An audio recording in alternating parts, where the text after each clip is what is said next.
Hello प्यारे दोस्तों। आज हम लोग देखेंगे एच डी यादव बुक के नंबर सिस्टम 30 नंबर क्वेश्चन। पिछले कक्षा में 29 नंबर तक क्वेश्चन हो चुके हैं। अब 30 नंबर देखें एच डी यादव बुक के। आज पछले क्लास होंगे।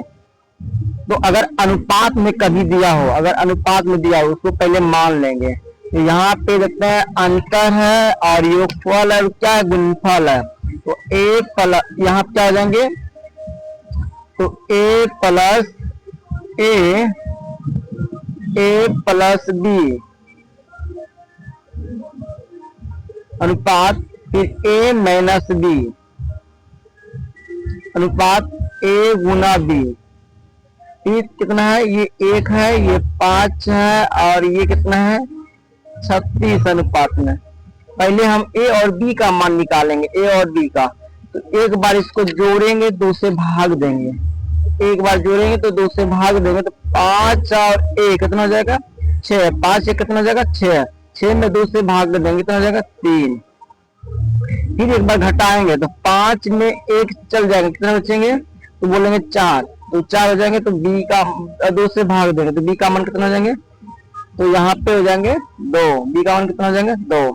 फिर अनुपात में जब भी रहेंगे तो इसको क्या करेंगे हम लोग, ये मानेंगे। क्या करेंगे, इसको ये मान के करेंगे। तो यहाँ पे ए गुना बी है तो ये मानेंगे, तो इसमें भी क्या हो जाएगा, तो यहाँ भी के मान लेंगे और यहाँ भी के मानेंगे। तो 3 दूनी कितना हो जाएगा 6।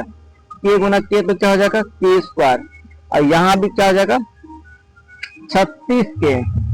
36 के और के कैंसिल हो गया तो क्या बोलेंगे 4 के 36। तो के का मान कितना निकल गया, के का मान निकल गया 6। फिर क्या कहता है, दो यहाँ पे संख्याओं का योगफल कितना होगा, तो संख्याओं का योगफल इन दोनों को जोड़ेंगे कितना, 3 2 5। तो 5 के हो जाएंगे, 5 के हो जाएंगे। के का मान कितना निकले 6। तो बोलेंगे 5 गुना 6 तो कितना हो जाएगा, 5 गुना 6 तो कितना हो जाएगा 5 30। और राइट आंसर क्या हो जाएंगे, ऑप्शन डी। ऑप्शन क्या हो जाएंगे, डी। क्वेश्चन नंबर देखेंगे दूसरा। क्वेश्चन नंबर 2 देखेंगे।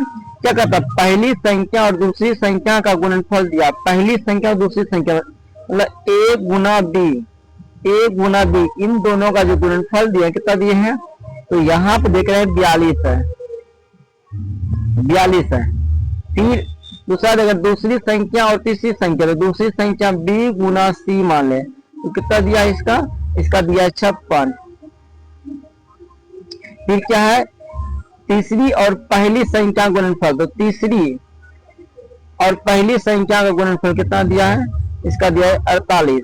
क्या है इसका 48 है। तो इसको करेंगे, बोलेंगे 6 7 42, तो बी कितना हो गया यहाँ पे 7। फिर बोले इसको करेंगे तो 7 8 56, 7 8 56। तो यहाँ इसको करेंगे 8 के 48, 8 कितना हो जाएगा 48। इसका मतलब यहाँ क्या, तीसरी संख्या, तो तीसरी संख्या यहाँ पे क्या है ए। तो और राइट आंसर क्या हो जाएगा, ऑप्शन डी।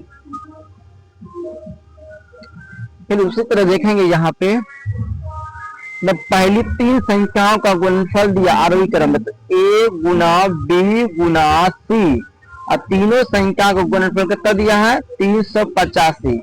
385 इसका मतलब है कि ए का मान होंगे, ए का मान होंगे 5, बी का मान होंगे 7 और सी का मान होंगे 11।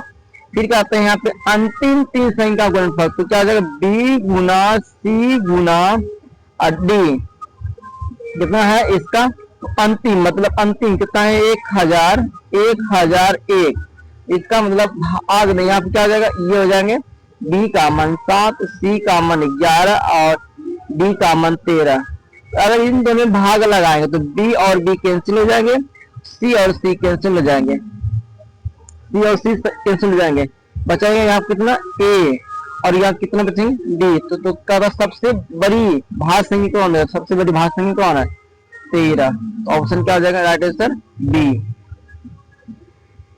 ठीक है, तो दो संख्याओं का योगफल उनके अंतर से 3 गुना है। तो योगफल मतलब ए प्लस बी और अंतर ए माइनस बी, इससे 3 गुना है। इससे कितना गुना है 3 गुना, इसके नीचे कुछ नहीं तो 1। अगर ए का मान निकालें, ए का अनुपात बी निकालें, अगर ए का मान निकालेंगे तो एक बार जोड़ेंगे और 2 से भाग करेंगे, 3 और 1 4, 4 में 2 से भाग करेंगे कितना हो जाएंगे 2 हो जाएंगे।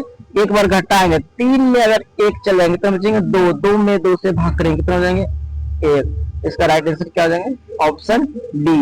अगर वीडियो अच्छे लगे तो शेयर करें, लाइक करें, कमेंट करें और सब्सक्राइब करें।